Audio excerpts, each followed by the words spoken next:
Hello everyone. Welcome to our channel. Happy kid.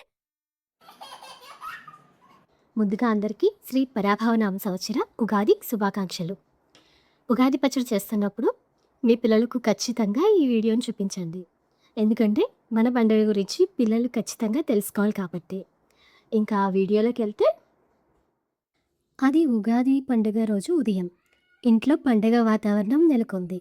అమ్మ వంటగదిలో ఉగాది పచ్చడి తయారు చేస్తూ పిల్లలతో, ఈరోజు ఉగాది కదా, కొత్త సంవత్సరం ప్రారంభం, అందుకే ఉగాది పచ్చడిలో ఈ 6 రుచులు కలపాలి అని అమ్మ పచ్చడిలో పదార్థాలు వేయగానే అవి ఒక్కసారిగా మాట్లాడటం ప్రారంభించాయి.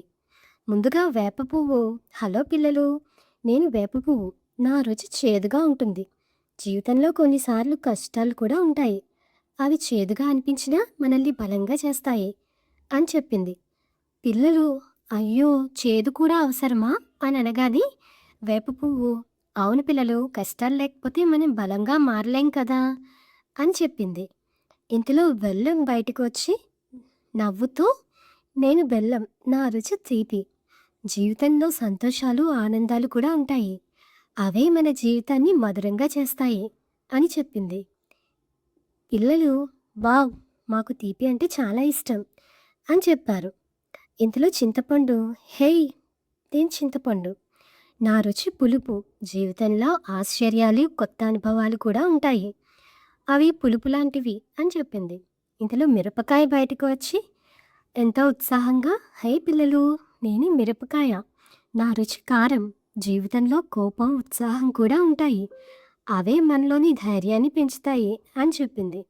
ఇంతలో ఉప్పు బయటకు వచ్చి, నేను ఉప్పు. నేను లేకుండా ఏ వంట రుచిగా ఉండదు. అలాగే జీవితంలో ప్రేమ స్నేహం కూడా అంతే అవసరం అని చెప్పింది. ఇంతలో మామిడికాయ బయటకు వచ్చి, హాయ్ పిల్లలు, నేను పచ్చి మామిడి. నా రుచి వగరు. జీవితంలో కొత్త ఆశలు కొత్త ప్రారంభాలు ఉంటాయి. అవే మనల్ని ముందుకు నడిపిస్తాయి అని చెప్పింది.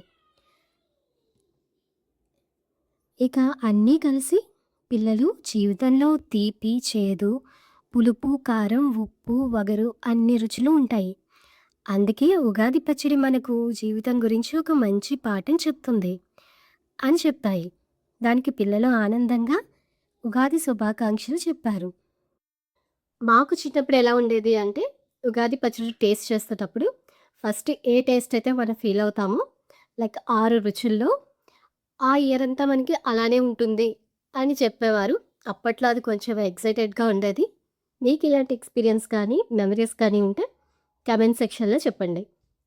కానీ యాక్చువల్‌గా అయితే సంవత్సరాదికున్న పేరుని బట్టే ఆ సంవత్సరం అంతా ఉంటుంది అని విష్ణుమూర్తి నారదమునితో చెప్పడం జరిగింది మన పురాణ కథల ప్రకారం.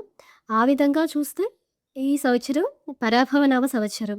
నేను కొంచెం నెగెటివ్ వైబ్‌లోనే ఉంది. అండ్ ఆల్రెడీ మనం చూస్తున్నాం ప్రపంచవ్యాప్తంగా పరిస్థితులు ఎలా ఉన్నాయి అనేది. But still hope for the best అంతే. ఈ వీడియో నచ్చితే లైక్ చేయండి. మరిన్ని ఇంట్రెస్టింగ్ వీడియోస్ కోసం హ్యాపీ కిడ్ ఛానల్‌ని సబ్స్క్రైబ్ చేసుకోండి. Thank you. Thank you for watching. Please do subscribe for more videos. Happy kid.